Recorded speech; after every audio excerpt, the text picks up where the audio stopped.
Hello everybody. This is Dr. Susie today from the Real Life Genius Show, and I wanted to thank everybody. The show is doing great. We have already 35 subscribers, and I wanted to give a shout out today to some people that were super funny, and I did appreciate the comments that they left in the channel today. A shout out to Mr. Blue Sky, who thought that the captions in the channel were super funny. I'm working on it, Mr. Blue Sky. Street Skater 66, he was like, you might be a narcissist. I'm pretty sure I am. And of course, Shock Value give us some expertise and some of the misspelling mistakes that are in the videos. And Shadow Sniper gonna put a comment. I didn't understand much what he was talking about the dislike ratio. I guess he goes into ads.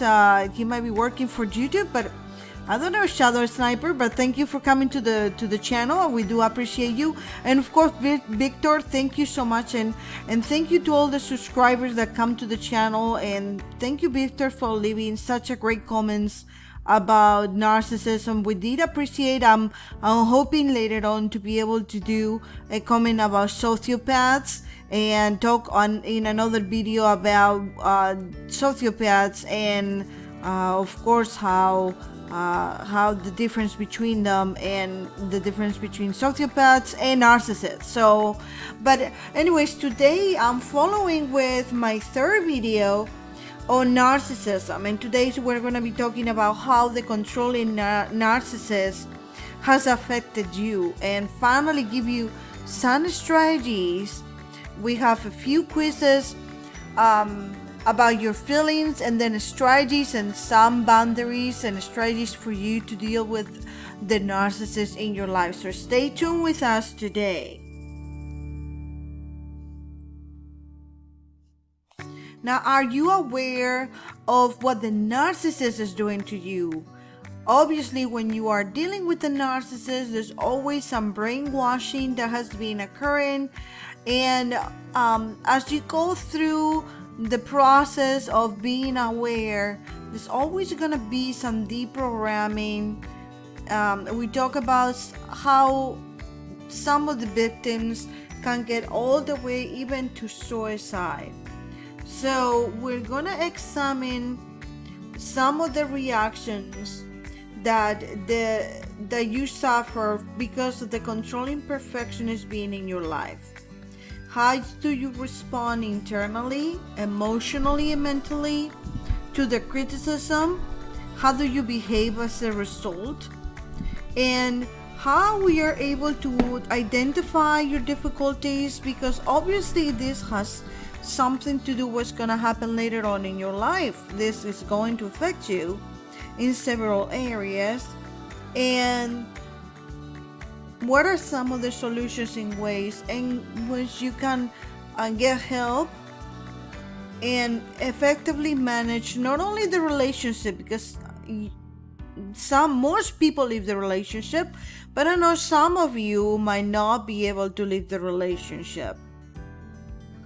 So some statements like this might be familiar. You might have heard people say things like, oh my God, Steve is always looking over my shoulder. He's always waiting for me to make a mistake, or he can always wait to criticize me or put me down.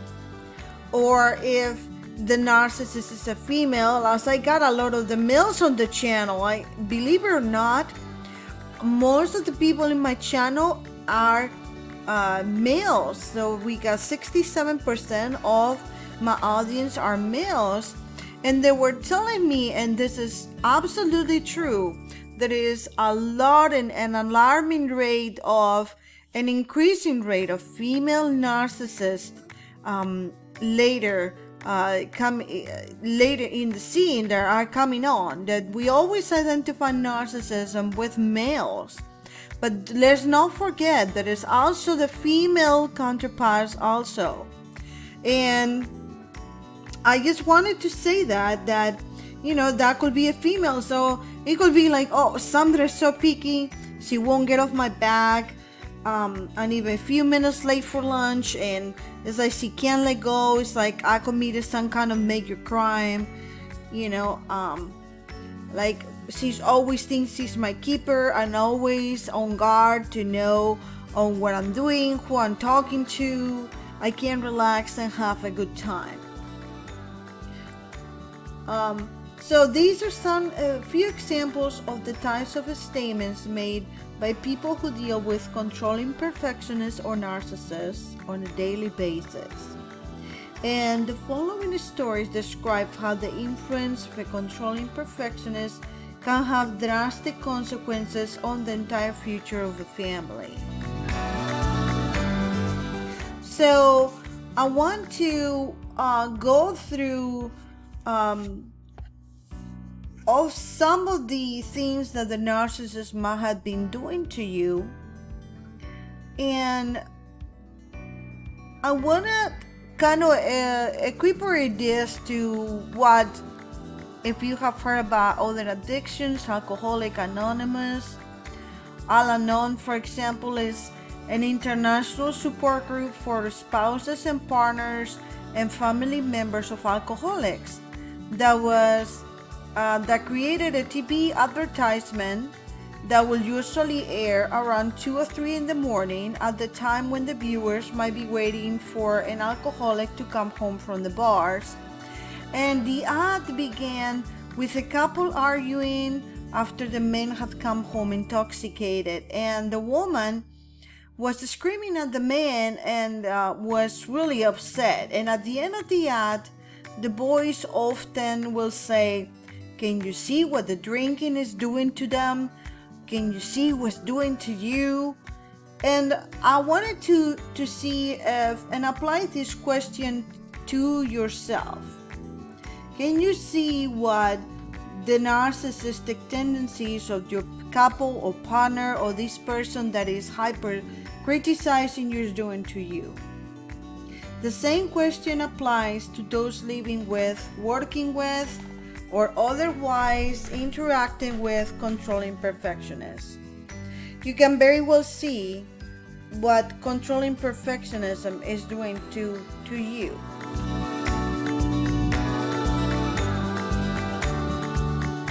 Certainly you have some inkling or are aware of the effect that the controlling perfectionist has on you. Otherwise, you wouldn't be listening to this podcast or to this video if you're watching YouTube.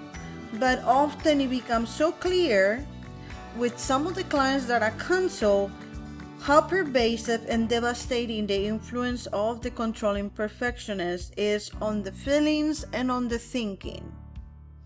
And sometimes we're unaware because most of the times this comes after a certain period of time and we're not aware that this has been going on for a while. Some of my clients often report that they feel as they have been brainwashed by this person, sometimes over the course of years, and that their counseling becomes a way of deprogramming them of certain aptitudes. Some of them might say that they find themselves acting differently around this person, that they almost develop an alter ego. Like, for example, they act different around this person.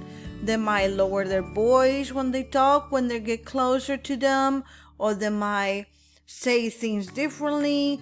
They might act differently when they are in front of their families. They might find that they're not being themselves, so allowing their natural personality to come out. So controlling perfectionists are often contentious and seem to thrive in conflict. So these people normally, the victim normally feels like they have to be always trying to please the narcissist, so there won't be any conflict.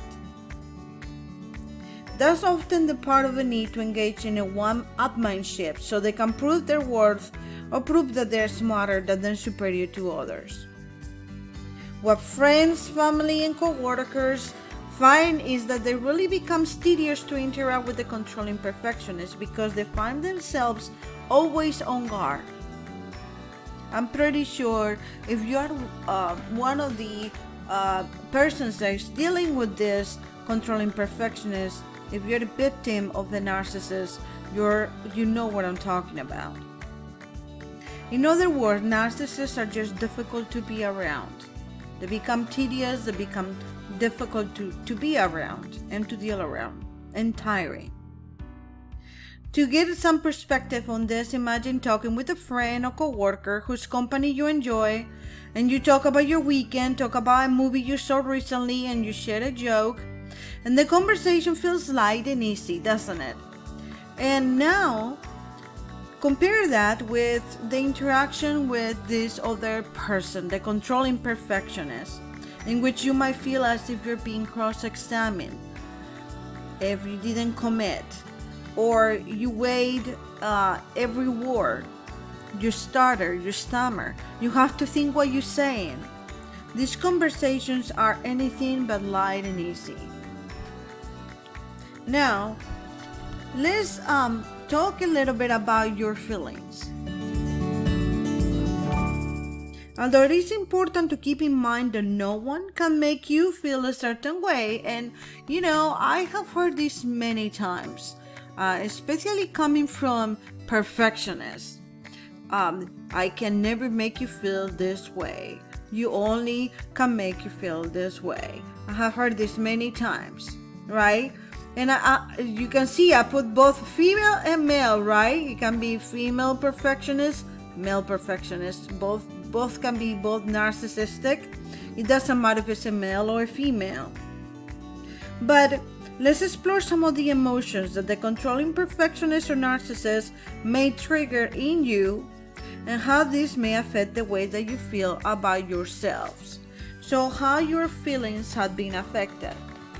So I'm gonna give you some feelings, or some feelings, and I want you to, if you got a white piece of paper or a piece of paper in your house and a pen, and as I go, giving some feelings, just give a check mark. And you don't have to put a number next to it this time like we did on the past video, but this time just get a check mark and just count the number of check marks that you get. So we're gonna talk when you are talking about comparing yourself, thinking about this person that in which you're talking about the narcissistic person, right? You're thinking about this person and you're thinking about how your feelings have been affected. You're gonna put a check mark if you, for example, I often feel inferior. Do you feel inferior when you're thinking about this person? Put a check mark. I often feel demeaned by things this person says about me, or by his or her put downs. Put a check mark if you feel that way. I often feel criticized in front of others. Does this person do that in front of others? Or you feel that way? I always end up feeling like I'm wrong even when I know I'm right. Okay, the next one. I often find myself agreeing or giving in just to avoid an argument. I sometimes find myself feeling trapped in a relationship, like I can be my own person or have my own opinions. So you cannot be your own person or have your own opinions because you feel trapped. You feel like you're being micromanaged in the relationship.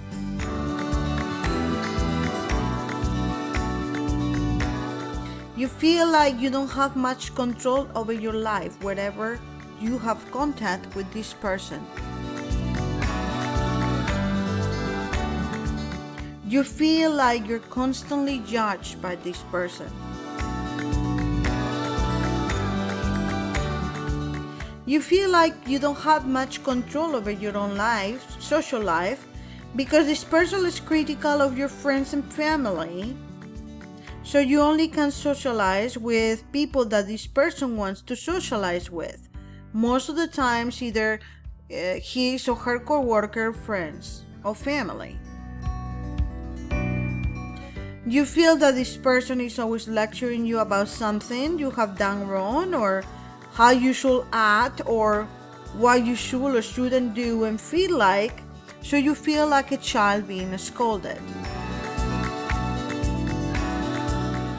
You feel dismissed, you feel like you don't have your own opinions, or you can't express your opinions. You are criticized for not doing and thinking the same thing that the other person does.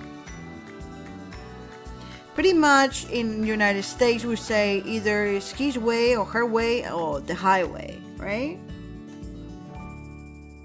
You feel angry or even enraged when the person criticizes you or points you out something that you have done wrong, a mistake that you have made. So now take a look at the items you check, and if you check 4 or more, then the controlling perfectionist or narcissist is likely having a profound impact on how you feel about yourself. Even people who you grown up in loving homes, with loving parents and siblings, even very bright, talented people may find themselves feeling inferior, demeaned, or worthless in the eyes of a controlling perfectionist.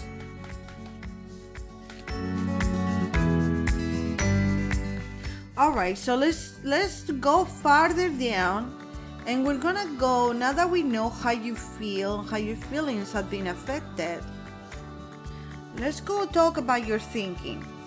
How you feel about yourself as a result of interactions with the controlling perfectionist in your life may have an impact on your self-perception and overall self-esteem. We all understand that. For example, if you find yourself feeling inferior when the controlling perfectionist treats you in a demeaning way or speaks to you in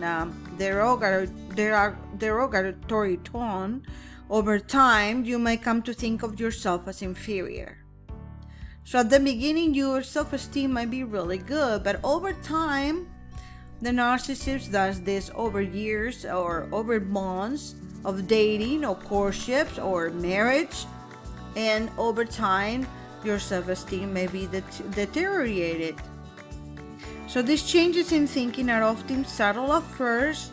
However, they tend to become more pervasive over time, and of course, at the beginning, sadly, you might not be able to see it, and you eventually come to see yourself as the controlling perfectionist does: not smart enough, not talented enough, not thin enough, not smart enough, not loving enough. And this is what our clients mean when they allude to brainwashing. You start to judge yourself too harsh. Constant criticism. You might lead to believe that you have no gifts, no talents, and nothing to offer. And this is why some clients might contemplate suicide and might experience anxiety disorders, depression, and all kinds of, suicidal thoughts and ideation and other things. So, I want you to think about how your thinking has been affected. And we're going to do a little exercise again. And I want you to be honest by yourself. And if, again, just like before, if you have a piece of paper, go ahead and check. I'm going to go through each one of the phrases, and you just put a check mark. And you are going to count the check marks later on. Alright, so I'm going to start with the first one. I must be inferior or stupid. I'm being humiliated on purpose. I can never change the situation. No matter what I do, I can never compete with this person. The relationship never goes my way because of my own defects. No matter what I do, I'll never be able to change the relationship. I'm stupid for staying in the relationship and for not getting out sooner.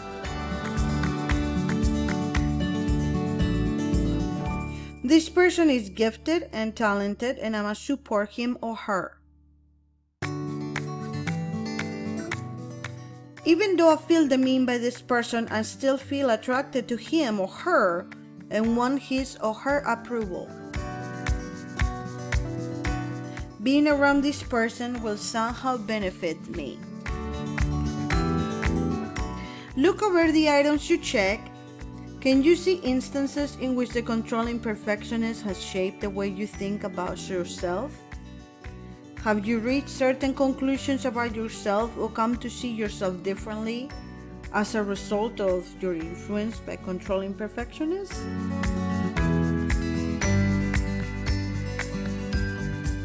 Alright, well, let's see how your behavior can change because of the perfectionist. Because this is what happens once the perfectionist has already acted on you and your feelings.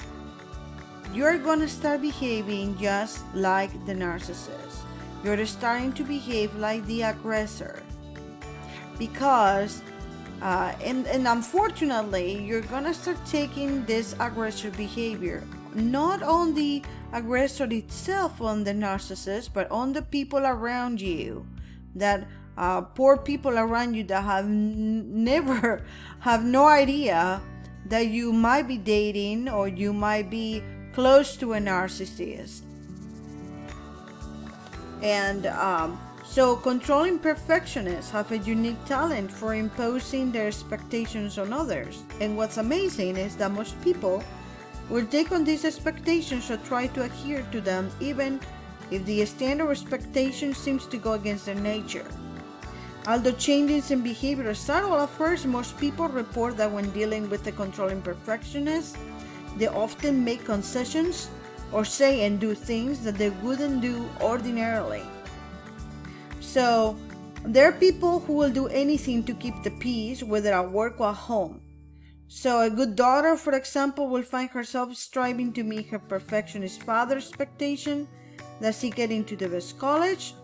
A good son will date only someone his perfectionist mother approves of. It might seem wise for someone who works for a controlling perfectionist to try to live up to the boss expectations, etc. Now, how your behavior has been affected? Let's check. So I'm going to go through a list, and if we want to do the exercise, let's check if some of your new behaviors are affecting other people around you. Are you now being the aggressor with other people around you?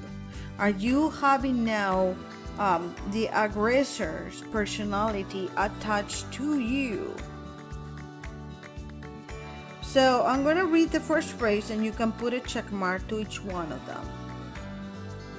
Are you refusing to participate in situations in which I might have or you might have contact with this person?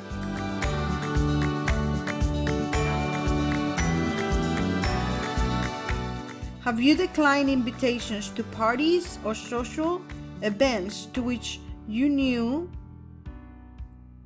this person will be invited? We're talking about the social perfectionist.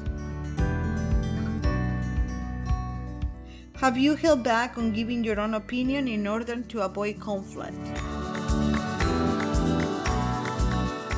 Have you baited the controlling perfectionist into arguments or purposely defended a position you didn't hold just to get a reaction?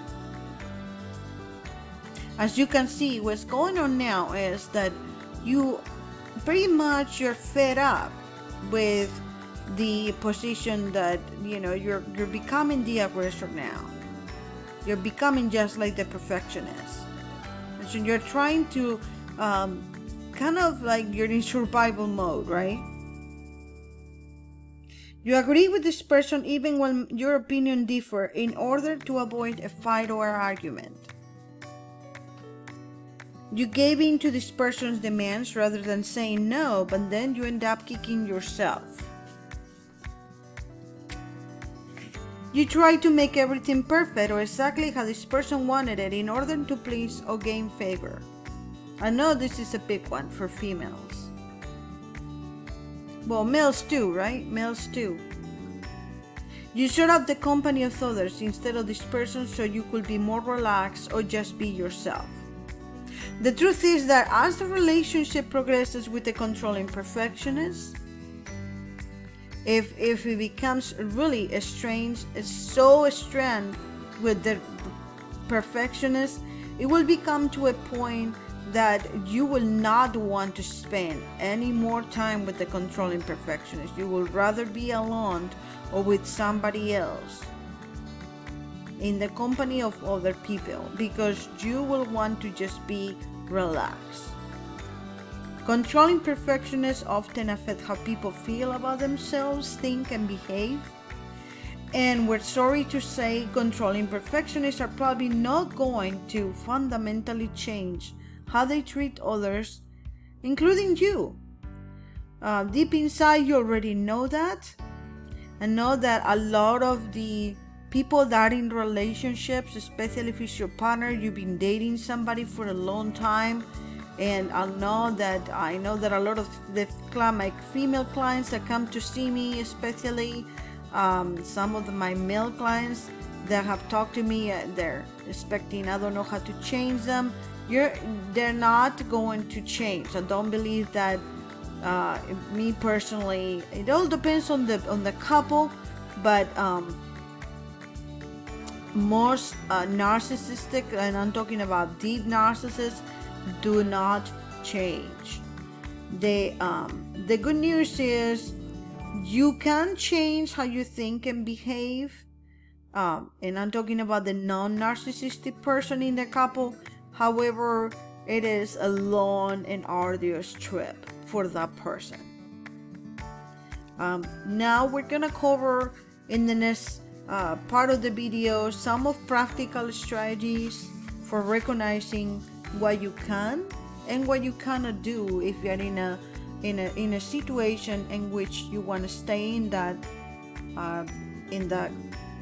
with your couple, and the things that you can do so that you don't go crazy if you love that person and you can still stay in the relationship.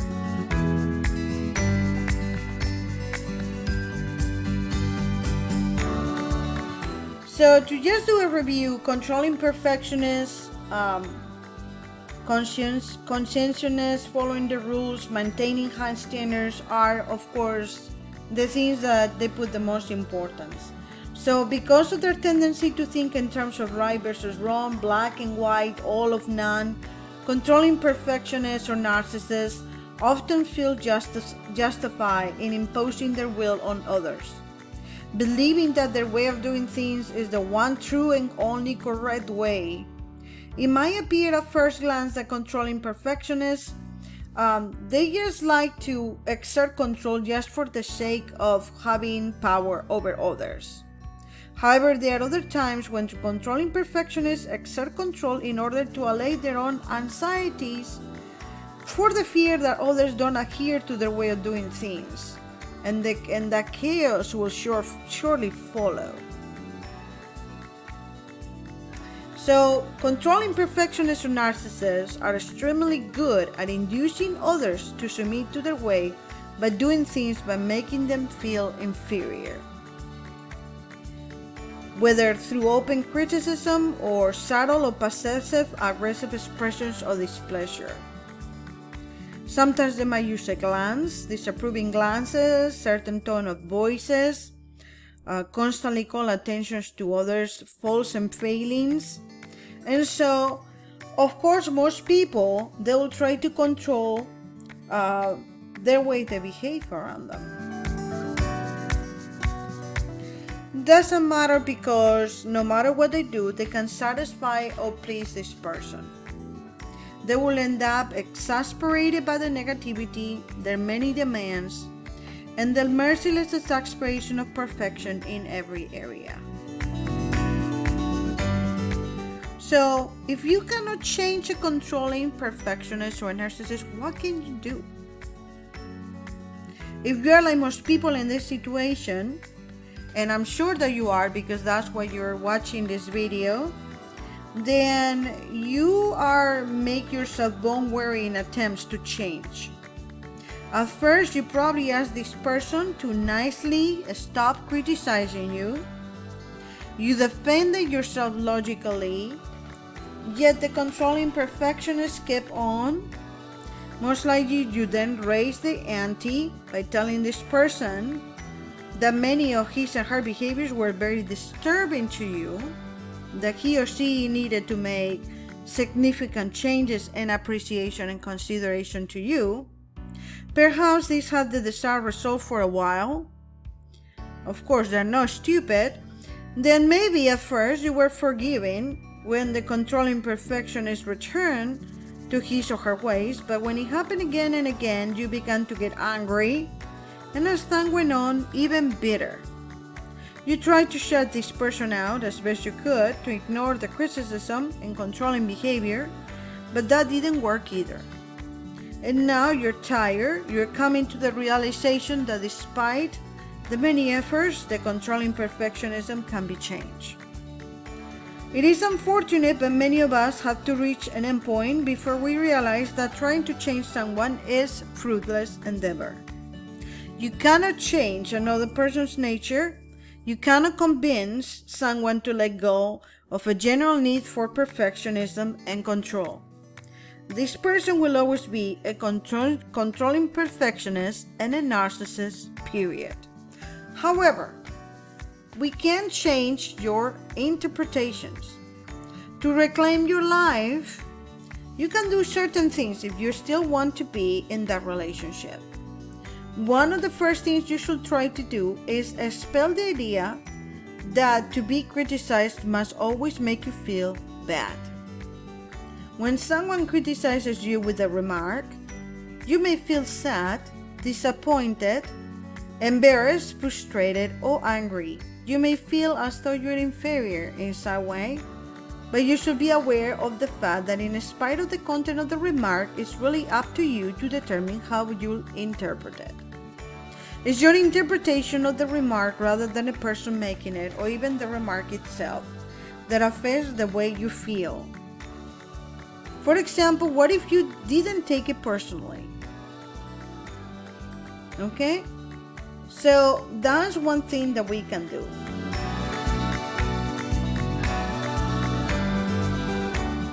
What other things can we do? We can change our battles.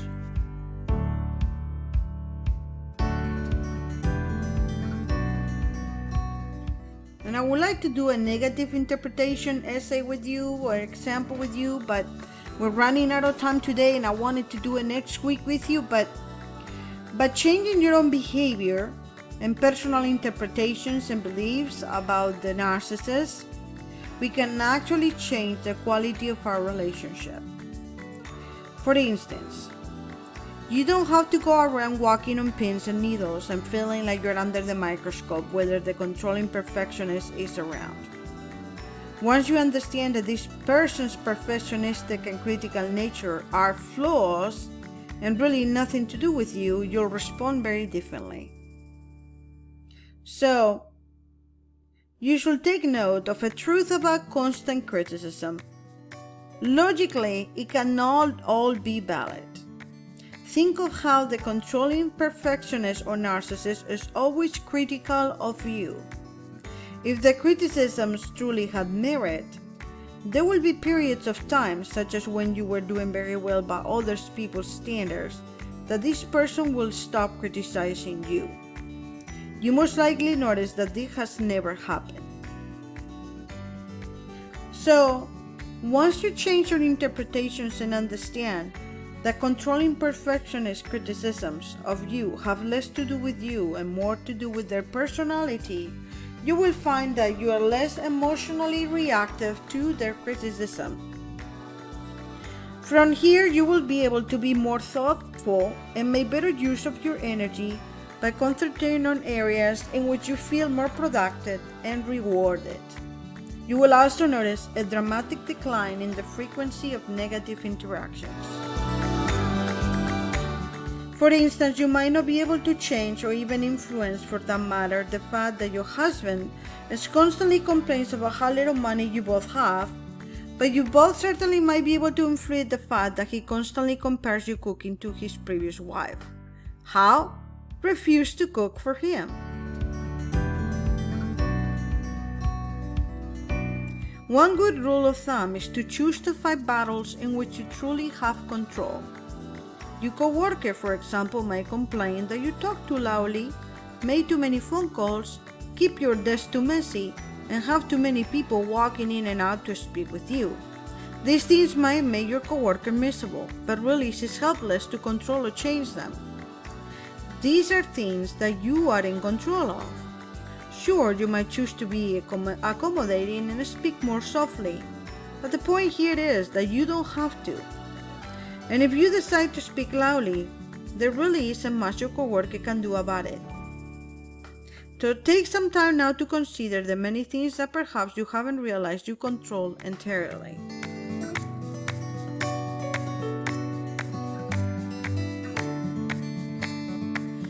You don't need to be nasty when you assert your control, just firm and resolve. You may do battle in a very polite manner and without sarcasm or condescension. I think sometimes you need to learn how to stay positive, be polite, but be persistent.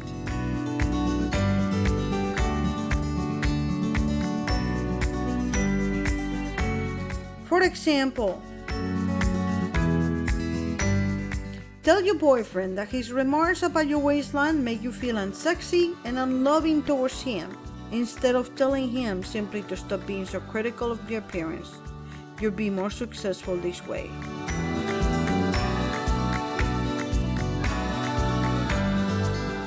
When you choose your battles, every confrontation is like an investment. Eventually, it will pay off. So you have to learn how to change your battles.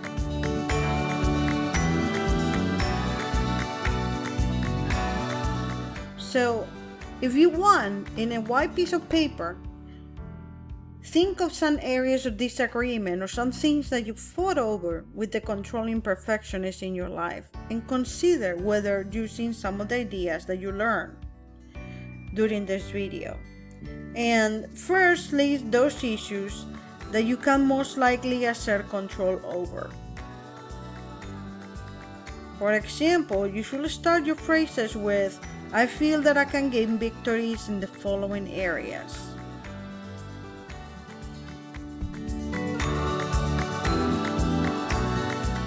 And then there are other areas, for example, in which if you don't feel that you have so much control, then you can put phrases such as, I feel that these areas that I should just let go for now are, and then follow with that phrase.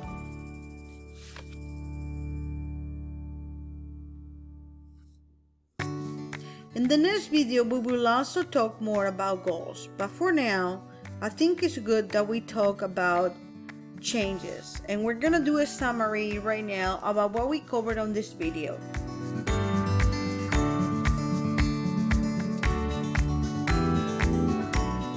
I think one of the things that at the end, if all of these things that we talk in this video don't work, finally in some relationships, you can always create a space between you and the narcissist. In some cases, it might be possible to put some space between you and the controlling perfectionist in your life.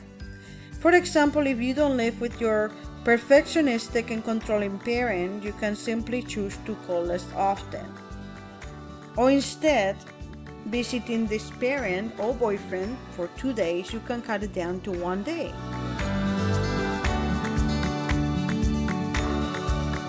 Something simple you can do to create a space is refuse to let yourself be drawn into arguments that have no logical solution or outcome. For example, doing phone calls, instead of doing a phone call with somebody that drawing you on as a perfectionist for an hour or 30 minutes, limit phone calls to 5 or 10 minutes. Remember that controlling perfectionists are extremely judgmental, and no matter what the facts are, they always feel convinced that their opinions are right, and anyone who disagrees, it is therefore wrong. Avoid conversations involving religion, politics, or other areas in which the controlling perfectionist has strong views. Creating a space whenever possible is an easy way to limit the impact that the controlling perfectionist has on your life. As such, it's just one way to set effective boundaries and limit the damage that the controlling perfectionist can do. So although it might be impossible to change someone, you can change the nature of your relationship with that person. You can change the way you think and react. You can change your battles, and you can define your own agendas. You can stop being a victim of the controlling perfectionist. The point is that even though you can't directly change the controlling perfectionist behavior, you can change how it affects you and also act in ways that are likely to create different and better outcomes for you. There is an old expression that says, you can lead a horse to water, but you can't make him drink. But as one wag once said, yes, but you can make the horse very thirsty. In the same way, your undercover ops for dealing with the controlling perfectionist can help you win battles. In the next video, we will discuss means of setting limitations and boundaries in your relationship with the controlling perfectionist that you can use in any situation and whenever creating a space might not be possible or practical. Later on, I'm going to teach you some strategies for better communication to help you achieve your healthy and specific objectives. Thank you so much for holding on. I apologize for this video being so long, but I wanted to give you some good strategies since I promised you that the last video around. Go ahead and subscribe to my video if you are enjoying this, and thank you so much for being today with me here at the Real Life Linear Show and podcast of Dr. Susie.